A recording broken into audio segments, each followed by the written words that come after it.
Good morning student, তোরা যারা class 6-এ পড়ছো, দেখো তোমাদের জন্য আজকে আমি জিওগ্রাফি সাজেশন নিয়ে হাজির হয়েছি। ঠিক আছে, তো আজকের ভিডিওটা তোমাদের জন্য খুবই গুরুত্বপূর্ণ। আর একটা কথা, তুমি যদি আজকের এই সাজেশনটা দেখে যাও, পরীক্ষা দেখবে, এখান থেকে অনেকগুলো হুবহু কমন পেয়ে গেছো। ঠিক আছে, তো দেখো আর একটা বিষয়, তোরা যারা এমসিকিউ ও এসিকিউ এ ভয় পাও তাদের জন্য আজকের এই টপিকটা। তো চলো ভিডিওটা শুরু করা যাক। তো দেখো এইখানে আছে যে বায়ুর আর্দ্রতা মাপার যন্ত্রের নাম কি? হাইগ্রোমিটার। ঠিক আছে, তারপরে শব্দের তীব্রতা মাপার একক ডেসিবেল। আর্থ ডে পালন করা হয় 22শে এপ্রিল। শুনতে পাওয়া শব্দের তীব্রতা 0 ডেসিবেল। ক্লিয়ার? ঠিক তারপরে দেখো যে ভারতে অবস্থিত হিমালয় পর্বতের সর্বোচ্চ শৃঙ্গ কাঞ্চনজঙ্ঘা। আজকের এই প্রশ্নটা খুবই ইম্পর্ট্যান্ট আছে। দেখো যে জাপানের ফুকুশিমা পারমাণবিক শক্তি উৎপাদন কেন্দ্রে বিস্ফোরণ ঘটে 2011 সালে। ঠিক আছে, কত সালে? 2011 সালে। আর একটা জিনিস দেখো যে একটি বিষাক্ত গ্যাসের নাম কি? Carbon die oxide, carbon monoxide. Clear? এবারে দেখো তার পরের প্রশ্নে কি বলছে, যে ফসলের চাষ কালো মাটিতে ভালো হয়। খুবই গুরুত্বপূর্ণ প্রশ্ন, তা হলো তুলো। ঠিক আছে, যে তুলো চাষ কালো মাটিতে কি হয়? ভালো হয়। ক্লিয়ার? তারপরে ভারতের দীর্ঘতম হিমবাহ সিয়াচেন। ঠিক আছে, তারপরের প্রশ্ন, শ্বাসমূল দেখা যায় ম্যানগ্রেভ অরণ্যে। ক্লিয়ার?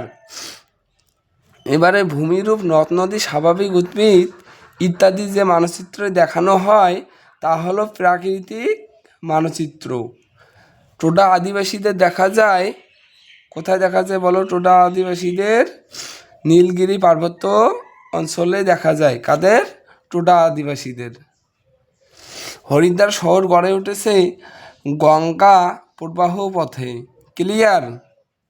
তো এবারে 14 নম্বর প্রশ্নটা দেখো যে বায়ুমণ্ডলের ওজোন স্তরকে ক্ষয় করে সিএফসি, ক্লোরোফ্লোরো কার্বন। ঠিক আছে, তারপরে ভারতের যে রাজ্যে প্রধান ফসল গম তা হলো উত্তরপ্রদেশ। ঠিক আছে, তারপরের প্রশ্ন, পৃথিবীর এটা কি হবে? দেখো এটা একটু টাইপিং মিস্টেক আছে। ঠিক আছে, এটা হবে কি? পৃথিবীর কক্ষতলের সঙ্গে 66.5 ডিগ্রি কোণে হেলে আছে। টাইপিং মিস্টেক এটা। তারপরের প্রশ্ন দেখো যে পৃথিবীর বৃহত্তম নদী মধ্যবর্তী দ্বীপ মাজুলি অবস্থিত ব্রহ্মপুত্র নদে। ক্লিয়ার? তারপরে যে ভারতীয় জাতীয় উদ্যান আছে কাজিরাঙাতে। ভারতের জাতীয় উদ্যান কোথায় অবস্থিত? কাজিরাঙা। ঠিক আছে, তারপরে পৃথিবী নয় সূর্যের সৌরজগতের কেন্দ্রে রয়েছে, কথাটি কে বলেন? কোপার্নিকাস। এর উত্তর হবে কোপার্নিকাস।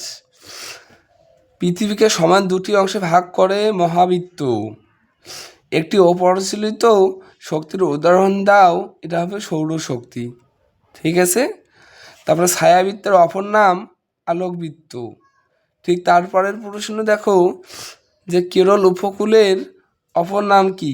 এটা হবে মালাবার। তারপরে ভারতের আদি জনগোষ্ঠী কি হবে? গণ্ড। ঠিক তারপরের প্রশ্ন দেখো কি বলছে, যে সোনালী তন্ত্র বলা হয় পাটকে। সোনালী তন্ত্র কাকে বলা হয়? পাটকে সোনালী তন্ত্র বলা হয়। ক্লিয়ার? এবারে দেখো যে করমণ্ডল উপকূলে বছর 2বার বৃষ্টিপাত হয় অক্টোবর মাসে। ঠিক আছে, নাইট্রোজেন অক্সাইডের মতো ক্ষতিকারক গ্যাসের বাতাসে মিশ্রিত হওয়ার পদ্ধতি হলো তাপবিদ্যুৎ কেন্দ্র। ঠিক আছে, এর উত্তর হবে তাপবিদ্যুৎ কেন্দ্র। তারপরের প্রশ্ন, যে পৃথিবীর আবর্তন গতিবেগ সর্বনিম্ন হয় কুমেরু বৃত্ত রেখায়। তারপরের প্রশ্ন, সিন্ধুর উপনদী হলো শতদ্রু। ল্যাটেরাইট মাটিতে বেশি থাকে লৌহ অক্সাইড। দেখো আজকের এইখান থেকে আশা করি অনেকগুলো তুমি এখান থেকে কমন পেয়ে যাবে, ঠিক আছে। তো আজকের প্রশ্নটা খুবই ইম্পর্টেন্ট এবং পরীক্ষার আগে এগুলো ভালো করে পড়ে যেও।